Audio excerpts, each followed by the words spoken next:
réalité, prendre conscience de la fragilité de la vie. Oui, ça ne fait aucun doute.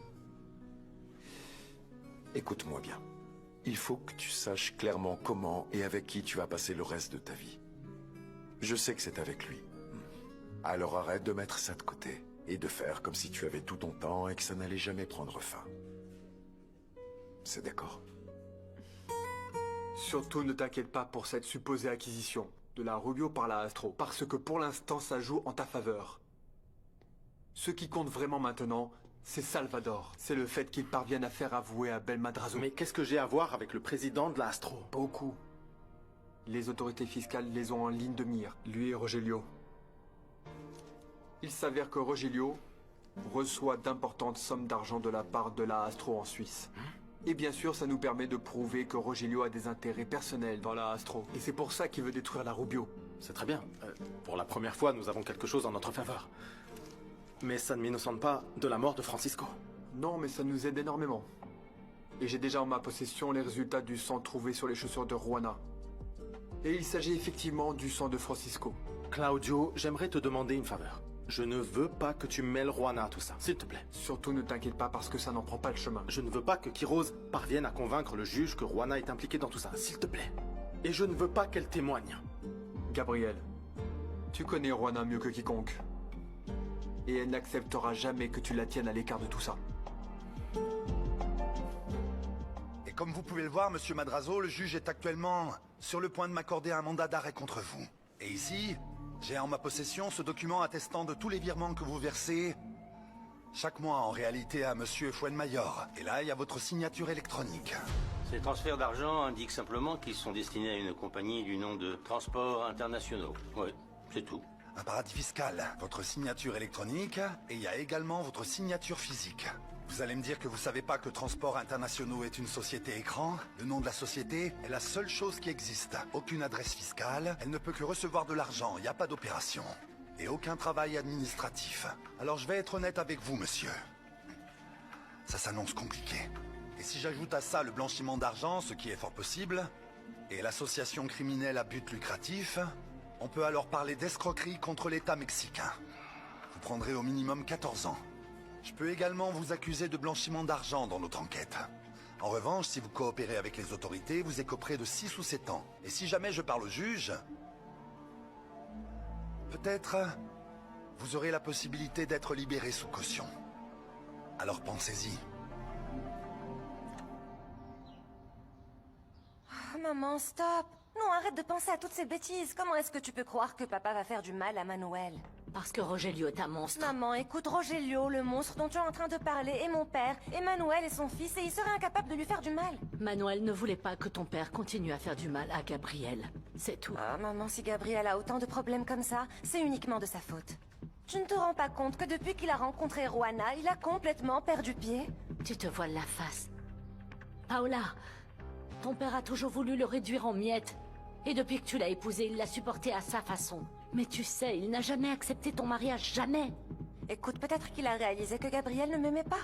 Et franchement, il avait tout à fait raison. Tu sais, tu as perdu Gabriel le jour où tu l'as trompé. Le jour où tu lui as été infidèle. Bien sûr, maintenant il s'avère que Gabriel est un saint et que mon père est un démon, c'est ça? Tout à fait, et tu vas t'en rendre compte. Il m'a bafoué en tant que femme. Et de plus, il humilie ton frère, parce qu'il n'est pas comme lui. Et il t'utilise, mon amour. Il t'utilise pour en finir avec la brasserie Rubio et avec Gabriel. Ma chérie, mais ouvre les yeux. Maman...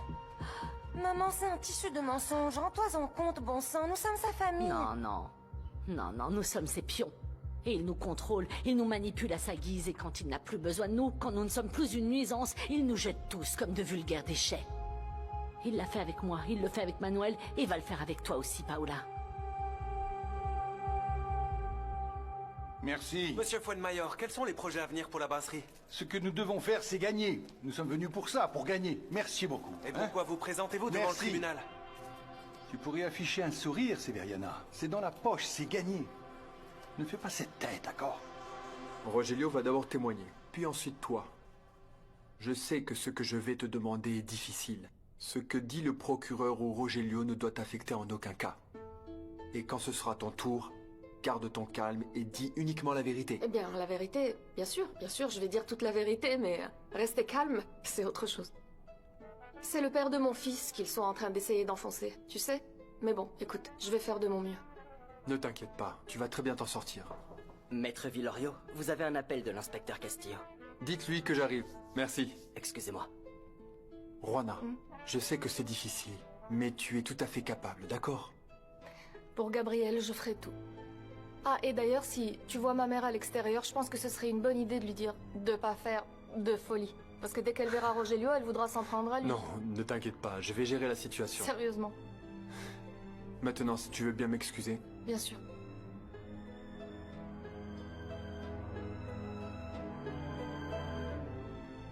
Nous allons d'ores et déjà ouvrir cette session, et je demande donc au premier témoin de s'avancer, s'il vous plaît, officier.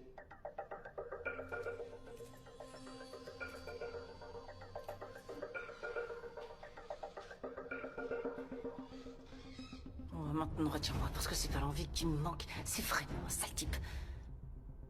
Il a le visage d'un despote.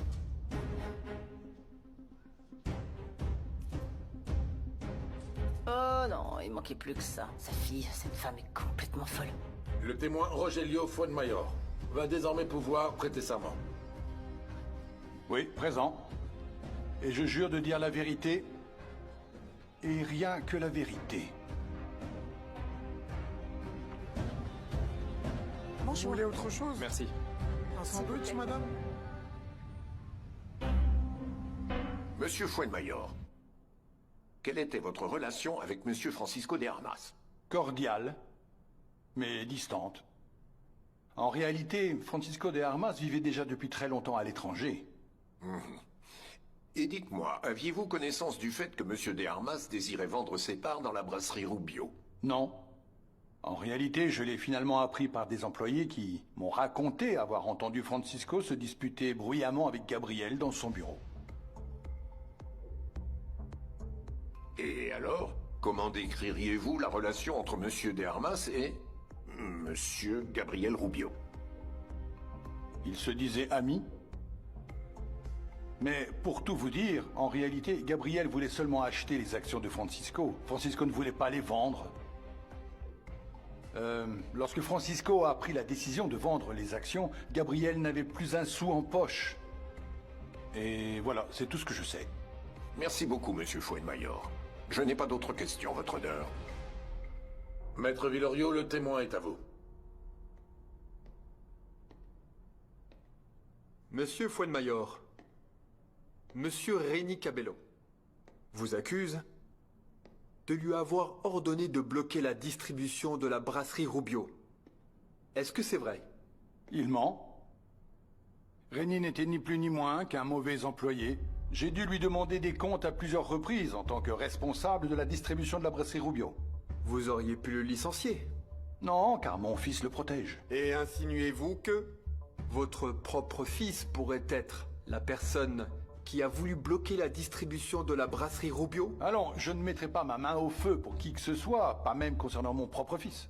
Mon fils est très jeune, il est impulsif, et tout comme beaucoup de gens, il n'apprécie pas Gabriel Rubio. Et dites-moi, qu'avez-vous à voir avec la contamination du lot de bière par une bactérie introduite à dessein? Moi? Rien.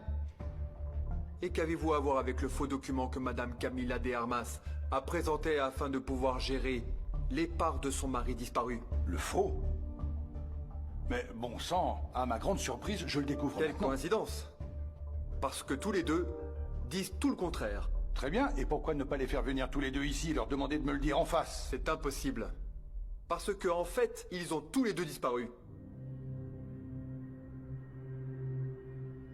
Pardon, votre honneur.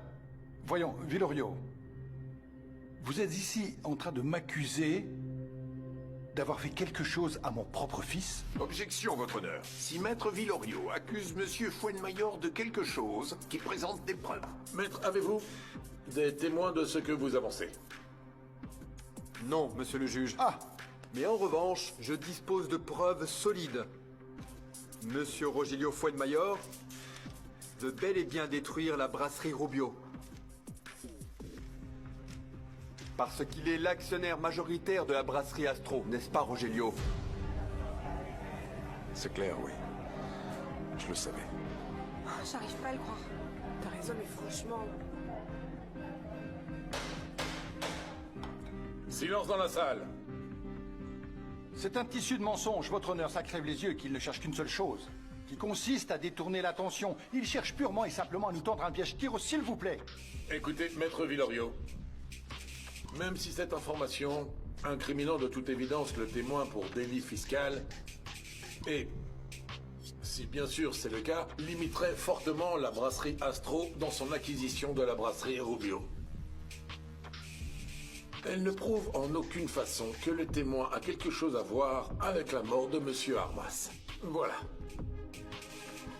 Et si vous avez d'autres questions à poser au témoin concernant cet assassinat, je demanderai d'appeler le témoin suivant, la citoyenne Juana Bravo.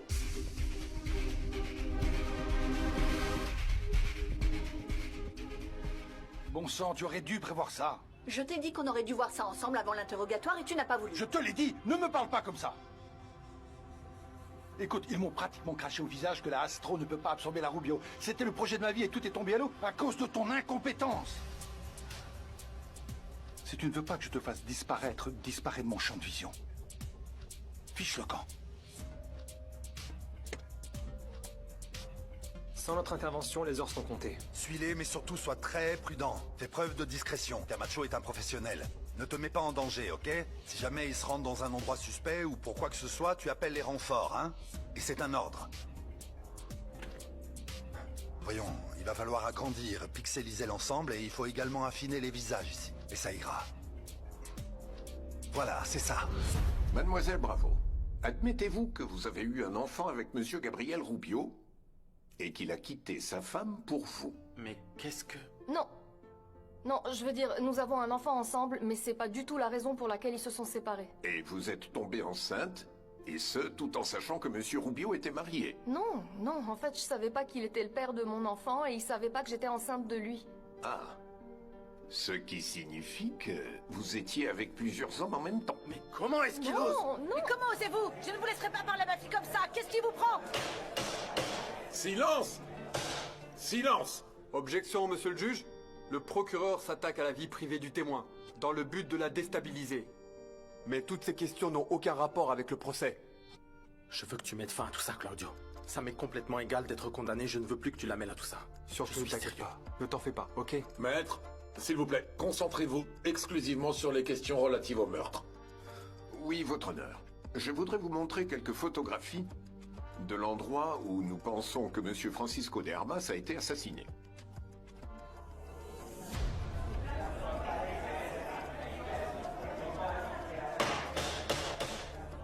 Silence! Il s'agit de la demeure des Rubio et comme on peut le voir, il y a ici une mare de sang ainsi qu'un vase cassé. Toutes ces photographies avaient en fait disparu depuis très longtemps. Alors pourquoi n'avez-vous pas remis toutes ces photographies dès le départ, mademoiselle Bravo? Eh bien, parce que, la carte mémoire qui contenait ces photos avait été égarée depuis longtemps, je la retrouvais plus. Et dans quel but précis avez-vous pris ces photos? Dans aucun but précis, je les ai prises par accident, en fait. Je me trouvais à l'intérieur de la maison, j'ai entendu un bruit.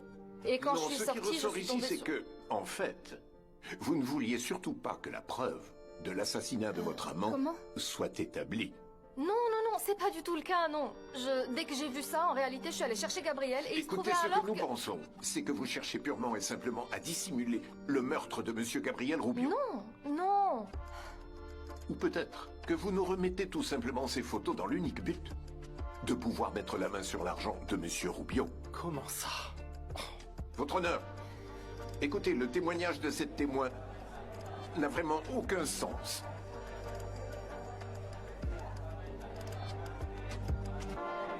Garde ton calme.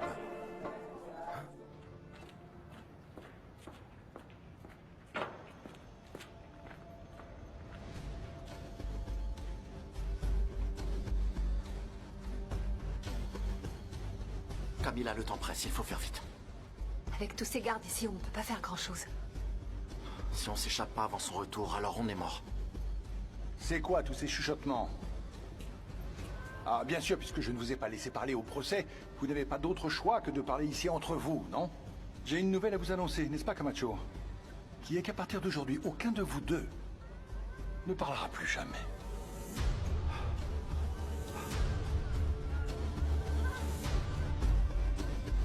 Oui, il s'agit de la dernière photo que j'ai prise de Monsieur Francisco de Armas. Et il est avec Rogelio Fuenmayor. Pourquoi n'avez-vous pas pris plus de photos de Monsieur Francisco de Armas? Je ne l'ai pas vu ce soir-là. Le témoin nous a remis, en comptant la carte perdue et celle retrouvée par la suite, un total de 4 cartes mémoire numériques. Et la photo que nous voyons à l'écran provient de la carte mémoire numéro 1, c'est-à-dire des premières photos qui ont été prises. Où aurait bien pu se trouver Monsieur Francisco de Armas pendant tout ce temps où on ne l'a pas revu? Et pourquoi, sur la dernière photo, le voit-on en compagnie de Monsieur Rogelio Fuenmayor?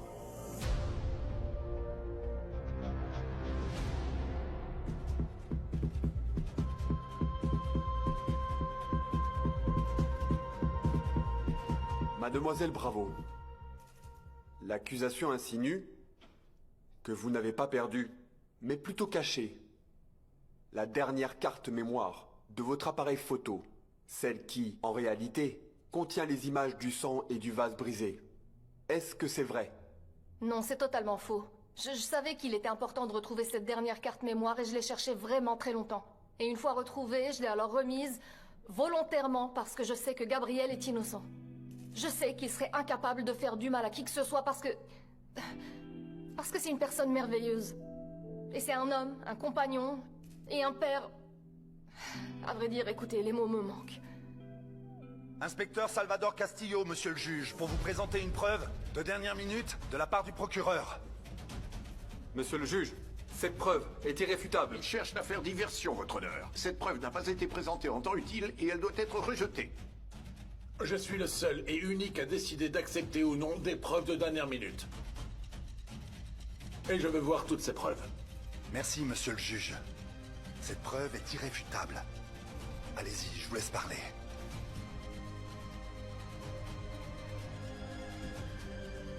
Les photos que vous allez voir désormais étaient vraiment très sombres. Mais grâce au travail des experts numériques qui ont réussi à augmenter le niveau de lumière, pour les éclaircir, nous pouvons enfin les distinguer. Le véritable assassin de Francisco de Armas.